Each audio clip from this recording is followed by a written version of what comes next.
Hi there, I'm George Bernard Shaw. And as a seminal socialist playwright of the early 20th century, I'm often asked about beauty mist press-on fingernails. They come in 16 pretty shades, and their handy press-on action means there's no messing with inconvenient glue or varnish when it comes to writing those monographs on parenthetic dramatic irony. And when it's time to write Pygmalion, they simply snap off and store in this nifty little container ready for next time. Neat, eh, Berthold? Right, George.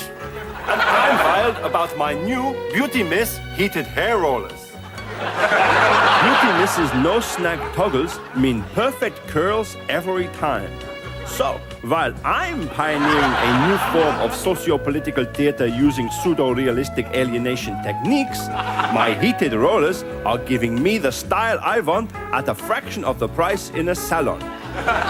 Beauty Miss personal beauty products. Because who said socialism can't be stylish?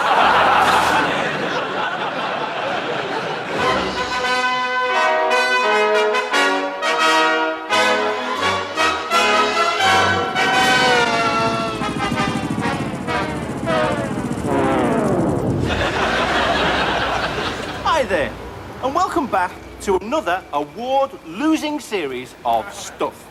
The show that's been ripping apart the academic and scientific communities with its advanced theories on the nature of the universe and the stuff what's in it. This week, do scientists consider the moral dimension? Because recently, defense scientists have developed a device which kills people in the most gruesome, hideous way possible, and yet leaves buildings standing. It's called a mortgage. Defense. We spend millions every year, billions in fact, on useless defense research, with the justification that there's always a spin-off into the domestic market. Well, is this true? I suppose so. Recently, I did buy an armor-plated, heat-seeking ironing board. My old one was requisitioned as a landing strip in the Falklands War. In this series, we hope to examine a lot of the great mysteries of the universe, such as why do ships vanish in the Bermuda Triangle? Why do salmon swim upstream to spawn?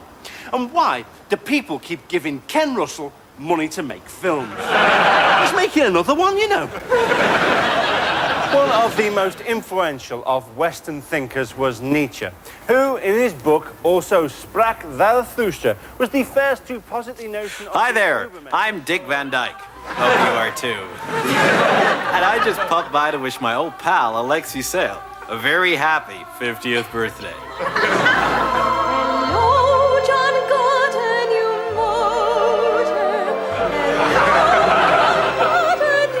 You know, sometimes it's hard to believe that this cute little fella is really just an animated cartoon character. Right, Holly? Right, Dick. I guess we make him seem so real. You forget he's actually nothing more than a sequence of drawings all run together. It's not an easy one to do. That kind of surly Scouse snarl. It's sort of... Down here, like. All right, this is a number I did in the Milton Keynes Bowl before somebody threw up in it. Of course, Alexei Sayle wasn't always the sophisticated character we know today. 50 years ago, he was just a twinkle in the eye of his creator, the late Walt Disney. From the block of ice, where he's now frozen in a state of cryogenic submersion, Uncle Walt sent this message. Happy birthday, Lex.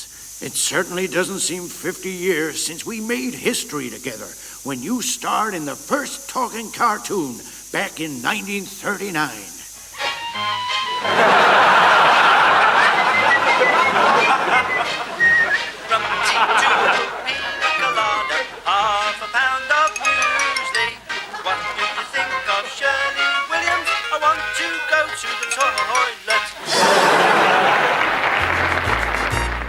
Who's the leader of the gang that's great for you and me? A-L-E-X-E-I-S-A-Y-L-E. Who's an ugly bastard and a A-L-E-X-E-I-S-A-Y-L-E. Alexei Sayle. Alexei Sayle. We love to hear him swear on the TV.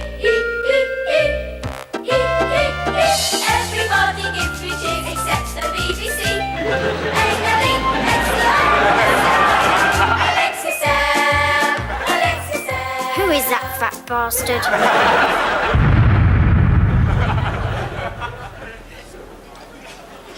The BBC canteen. Canteens are funny places, aren't they? They seem to serve food that you don't get anywhere else, you know. Dishes like gammon steak Mombasa, sautéed spam rings, Puerto Rican style. It's kind of humbling for me to think how, over the years, so many great and famous celebrities have sat here. Of course, these days, there's only me. Back in the 60s, in the golden age of television, this place was packed with stars. There was the cast of Z-Cars, there was the cast of the Wednesday play, there was Titch and Quackers. They hated each other, you know. There was Noggin the Nog, there was Nogbad the Bad, and of course there was Puff the Magic Dragon, who always used to pop in here for his favourite shrimps Montego.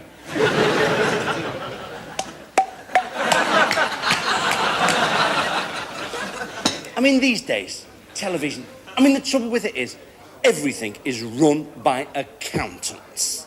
No matter what you want to do. I'm afraid you may have to wait a few weeks for your dessert, sir, whilst we carry out an audit on your apple turnover.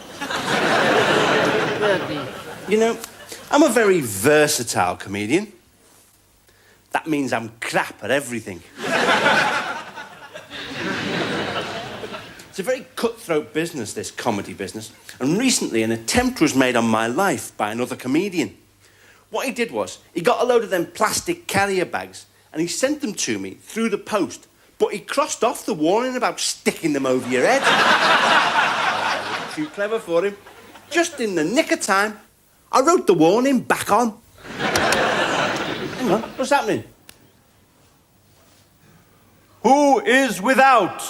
'Tis I, brother, with one who wishes the darkest secrets to be revealed to him. Then let him be brought forth to uncover the secret of secrets.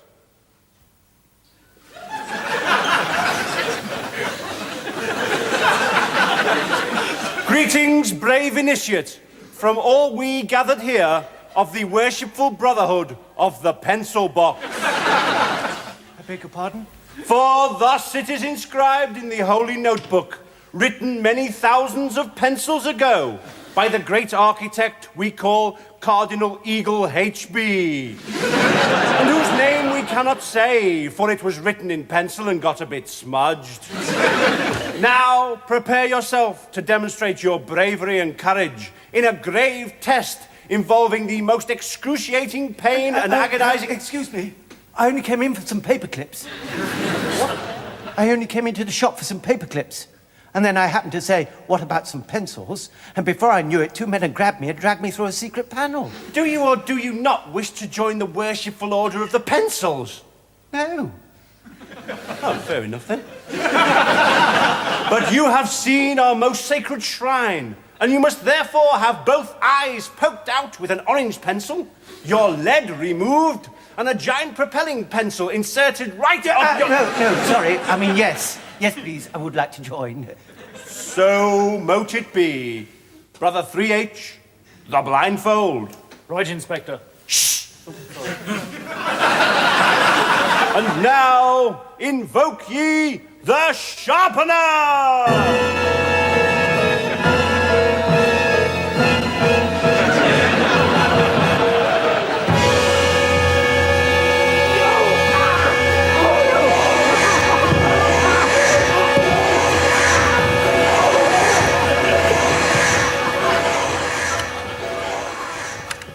Morning.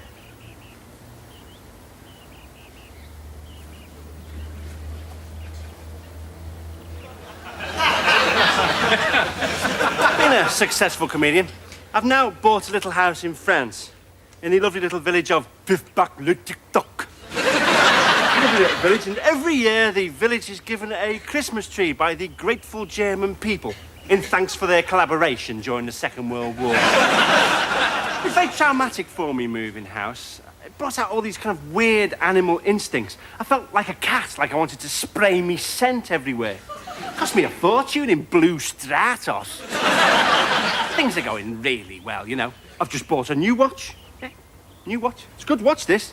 It's a diver's watch. I had to drown him to get it. Now I'm a well-established comedian. I play golf with Jimmy Tarbuck.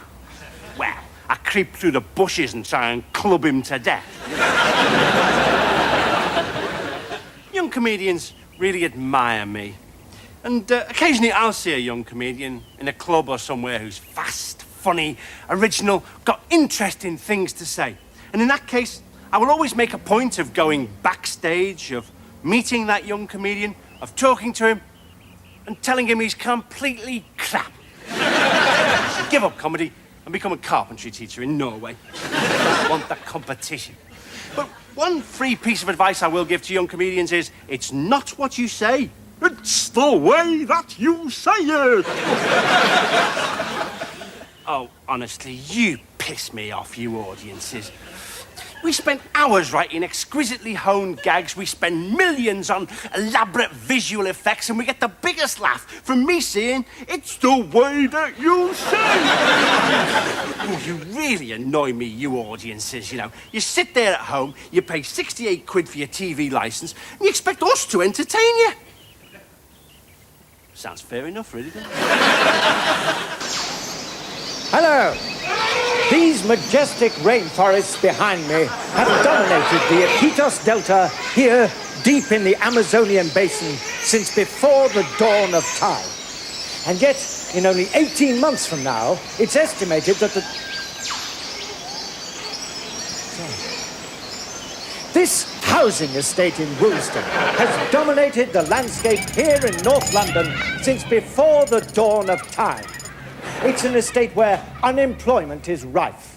Street violence is rampant. And the fabric of life is but a gutted shell of a pale shadow of a vestige of its former fabric.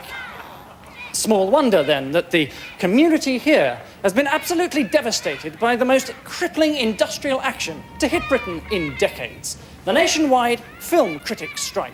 Well, we're just living from day to day, basically. I mean, last night, I had to get my husband's tea, change the baby's nappies, and prepare a critique of René Clair's Tenue de Soirée without any help from social services. Well, I don't think it's right. My mum does pop round twice a week to give the kiddies some contemporary insights into German expressionist cinema. But, I mean, she's got arthritis. You can't respect her opinions. This makeshift film review in a public lavatory on Tyneside is the only critical assessment of the French Nouvelle Vague some families have seen for months on end, while 80-year-old Mrs. Bessie Ligament, a disabled widow living inside a roll of lino on Macclesfield rubbish tip, is expected to die of terminal incredulity if someone doesn't explain to her what a brilliant auteur Roland Joffe is within the next 48 hours. With the crisis deepening, it was inevitable that a state of emergency would be announced and the troops called in.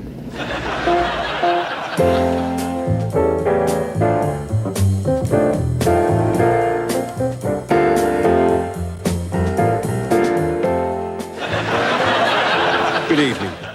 This week I have been to the NFT to see a retrospective of the work of the Italian New Wave film director Visconti. It was crap.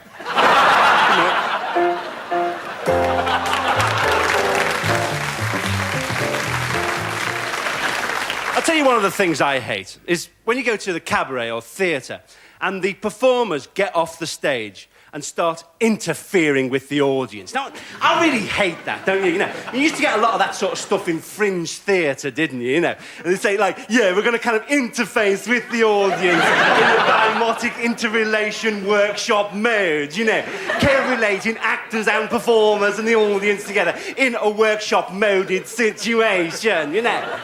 Actually, anybody who uses the word workshop who's not connected with light engineering is a twat. I hate it. I hate it especially when comedians get off stage and mess with the audience. You know, I mean, I think it's... No, I think it's really unethical, you know, because, sure, you get a laugh, but it's a cheap laugh, really, isn't it? You know, a cheap laugh of embarrassment, essentially, because... You know, it's just really easy. You start prodding people and messing with them, and sure, you're getting a cheap kind of laugh, but I just think it's disgraceful that somebody should stick to that kind of thing, poking people and prodding them and messing with their clothes, you know, and doing... God, isn't it a humiliating job being a comedian? God, my dad would be embarrassed if he could see me now. Mind you, he used to sexually molest elephants for a living. God, I wish I had a proper job.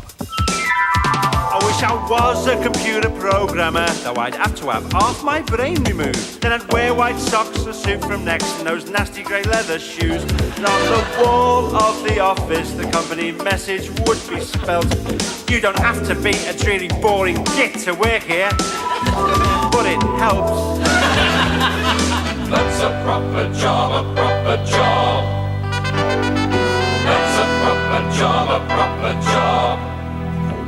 But instead, I'm the sad-faced clown who picks you up each time you're down, who makes you laugh when you feel like crying. But don't you see, inside I'm dying, dying. I wish I was a dispatch rider out in the rain and sleet to prove myself right backwards down any one-way street. I wouldn't mind the crashes, the skids, the scrapes, the slips, cause in my mind I'm a motorised horseman of the apocalypse. That's a proper job, a proper job. That's a proper job, a proper job. But I'm the fool who shouts and sings every time you pull the strings. I'd like to show you what loving me brings, but all you see is my funny things. Proper job, that's a proper job. Proper job, that's a proper job. Proper job, that's a proper job. Proper job, that's a proper job. I wish I worked in a cake shop selling fancies and strawberry slices. By 3 o'clock we clear the shelves and make love on the coconut ice. And for the staff there'd be free rolls and hot soup to swill. And when the boss wasn't looking, we'd fiddle the till. That's a proper job, a proper job. That's a proper job, a proper job. And you, sitting there at home, you only see the jokes, not the flesh and bone. You turn me off like that if I wasn't funny. It's just as well that I earn far too much money.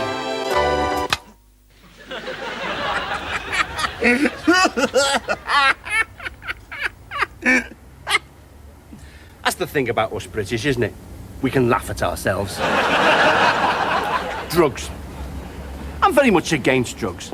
I think if you want to get horribly out your head, what's wrong with going out and having 93 pints of real ale? You know, Scruttock's old dirigible, with the twigs and the bits of beak still in it, you know. Going out and having 93 pints, and then rounding off the evening with a tortoise vindaloo. Good evening, sir, and what would you like to throw up tonight? Well, I think the chicken madras with the basmati rice, you know, make a nice kind of pointillistic pattern on the floor, don't you think? Sort, innit, eh? You know, you get tanked up on lager, you go out, and then what you really fancy afterwards is a curry. The really odd thing is that the same thing happens on the other side of the world. If you go round New Delhi at closing time, the streets are full of millions of pissed Indians throwing up steak and kidney pies. I do definitely drink too much, though. I mean, I thought that Alcoholics Anonymous was a group for people who bought supermarket's own brand whiskey. You see all that cheap whiskey in the supermarket, don't you, with the weird names like the Laird's Varnish Remover or the Highland Toss. I do drink too much, because people say to me, Alexei, what'd you get for Christmas? And I say, I got drunk. Nevertheless, despite that, I am very concerned about the level of alcohol abuse amongst young people. And this is for those young people who are watching this show right now, but have had far too much to drink. Here come the lobsters!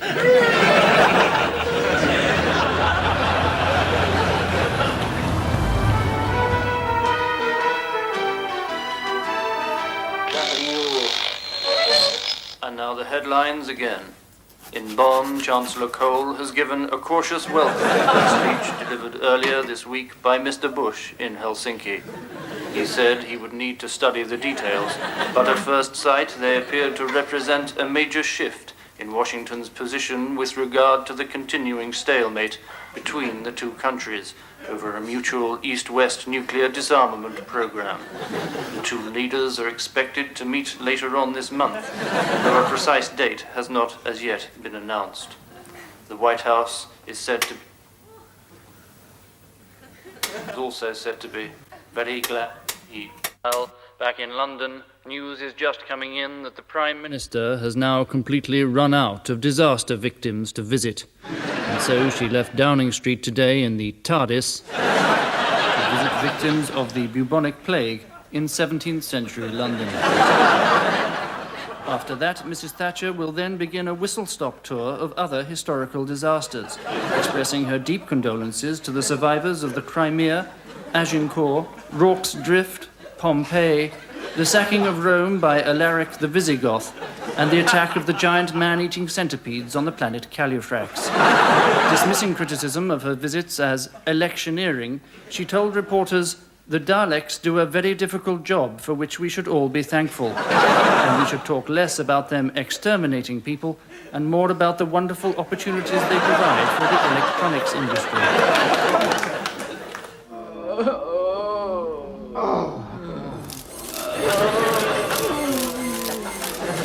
Isn't she wonderful?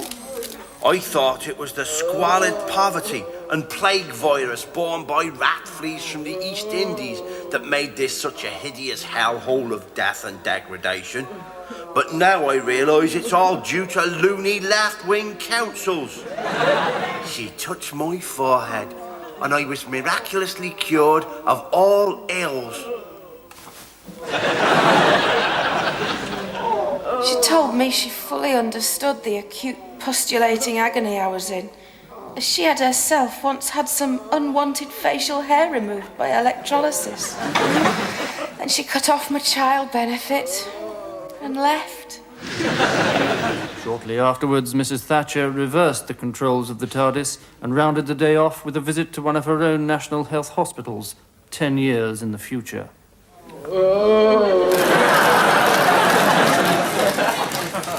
People say that comedians are insecure. Well, that's certainly not true of me. I mean, I'm not insecure. In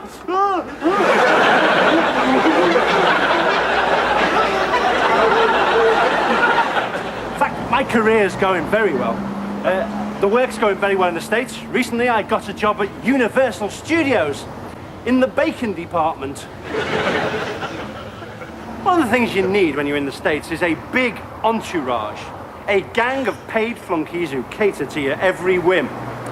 After all, you don't keep a dog and make a mess on the carpet yourself now, do you?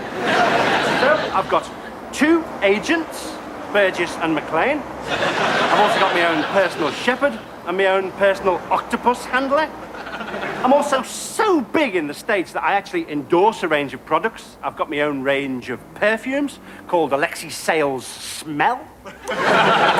You often find that a lot of performers over here in Britain who've got like really right-on reputations go over to the States and do adverts that you'd never see them doing in this country. Like, for example, Sir John Gielgud actually advertises pile ointment. Oh, for a muse of fire that would ascend the very heaven of invention. A kingdom. Oh, me bum. Oh, ow, me bum. Yes, live from Las Vegas, it's International Heavyweight Murder. Hello and a very good evening to you as you join us here at Caesar's Palace, where the atmosphere is electric, in anticipation of tonight's main bout between the British contender Dave Morphy Richards, a 27-year-old deputy school librarian from the nice part of Stepney, and the Boston Strangler, a deranged homicidal psychopath undefeated so far in 13 cases of first-degree murder. Seconds out, round 1. And so, this is it. The moment we've all been waiting for. Oh my goodness, what a surprise. A real change of technique there for the Strangler, pulling off a devastating Smith & Wesson to the body there in the first 10 seconds of round one. Dave, a magnificent show you put up for Britain there. Yes, they said I'd be strangled in the first minute, but I gave them something to think about before he shot me. Right. What about the future? Any plans for a rematch? I'm not making any decisions yet, Harry. I'll probably go home now, die, and then see how it goes. So, there we are. And so from Las Vegas, it's now back to London for highlights of this afternoon's Rugby Union International at Twickenham. So a great day for the Welsh fans then, as their team leave the pitch invigorated and supremely triumphant here at Twickenham. Darling! Hello! Hello, darling! Mwah! Mwah! Was that all right, darling? Oh, darling, you were wonderful, honestly! Gareth! Darling! Mwah! Mwah! Help yourself to wine, darling, would you? You know, when I missed that conversion just before half-time, I thought I was going to die. Thanks for kicking me in the bollocks to cover it, darling. I saw your face and I said to Clive, didn't I, Clive? I said, he's missed it, I said, and he knows he's missed it. I know! A dreadful house today, didn't you think? Oh, terrible, darling, full of coach parties. Yes, I know! And they don't... Roger! Do you know everybody? Sophie, Clive, Gareth... We met at Headingley, wasn't it? You elbowed me in the kidney in a loose ruck with darling Billy Beaumont. That's right. Oh, a million years ago, darling. Darlings, the peepers! Oh, listen to this, everybody. Listen. Today's home international at Twickenham was an intellectual desert unredeemed by any oasis of recherche exposition. The scrums were naive, the lineouts miscast, and the best that could be said is that you come out humming the floodlights.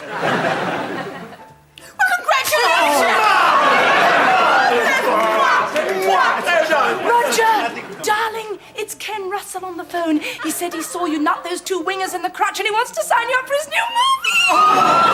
Darling, what is it? Apparently it's for Walt Disney.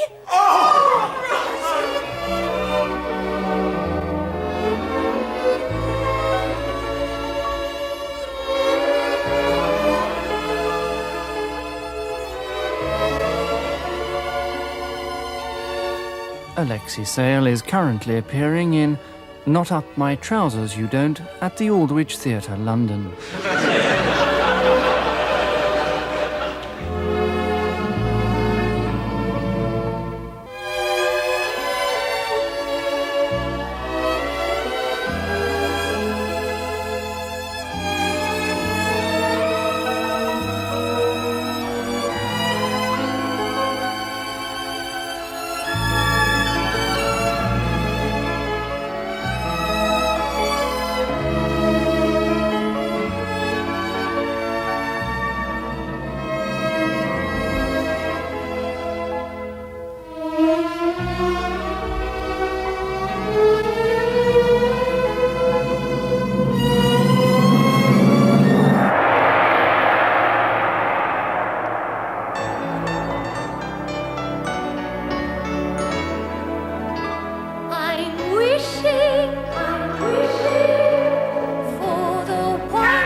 That's a laugh.